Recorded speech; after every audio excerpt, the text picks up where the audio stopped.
Good morning, শুভ সকাল। তো সকালে সব কাজটা সারা হয়ে গেছে আমার।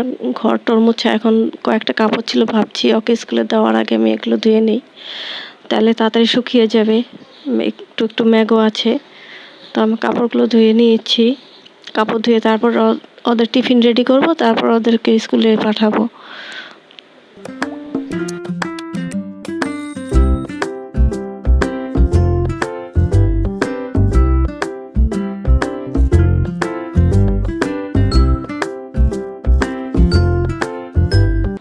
তো ওকে স্কুল দিয়ে আসলাম, দিয়ে আসার পরে স্নান করে আমি পূজা দিয়ে নিয়েছি।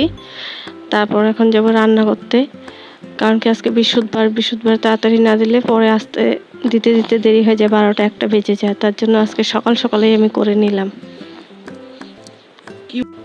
তোর বাবাকে পাঠা দিয়ে এখন এই মেয়েকে নিতে আসছি, ওর টাইম হয়ে গেছে ছুটির। তো আমার একটু লেটই হয়ে গেছে।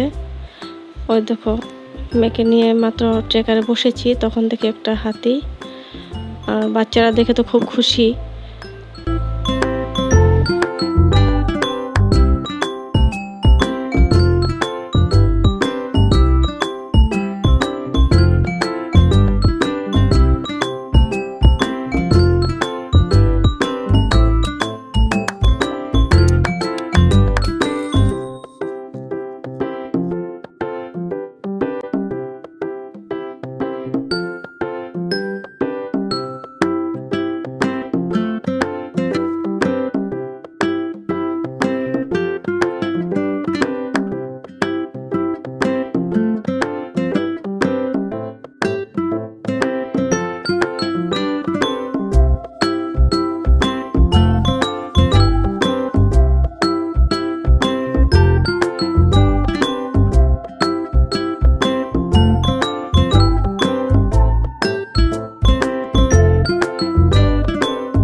তারপর আমরা এদিকে একটু মশলা নিতে আসছিলাম, জিরা টিরা এগুলো। তারপর দেখি এখানে ওরা কি পূজা করছে, তো জানি না কি পূজা করছে।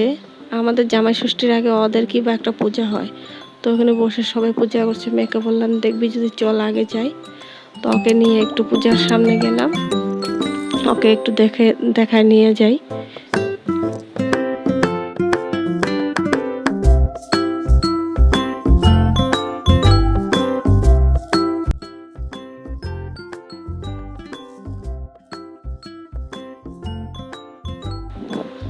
তারপর ঘরে এসে ওকে খাওয়া দাওয়ায় আমি আবার একটু মেশিনে বসলাম। ওকে বললাম যে তুই একটু টিভিটা দেখ মা, আমি একটা ব্লাউজ করে নিয়ে এটা নিতে আসবে। তো আমি ব্লাউজটা সেলাই করতে বসে গেছি।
তো দেখো আমার ব্লাউজটা রেডি হয়ে গেছে।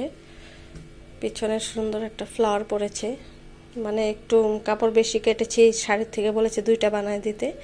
তো একটা ফুল হাতা হয়েছে, একটা হাফ হাতা লাগে, মানে স্লিপলেস। তো বললাম যে স্লিপলেসটার মধ্যে একটা ফুল ফেলে দেই, বললো যে ঠিক আছে ফেলে দাও। তো দেখো, দেখতে তো সুন্দরই লাগছে। এখন ও বাকি বলে। আর সামনের দিকে জিপ দিয়েছে, চেন দিয়েছি। তো ব্লাউজটা কীরকম লাগলো বলবে, কমেন্টে জানাবে, লাইক অ্যান্ড সাবস্ক্রাইব করবে।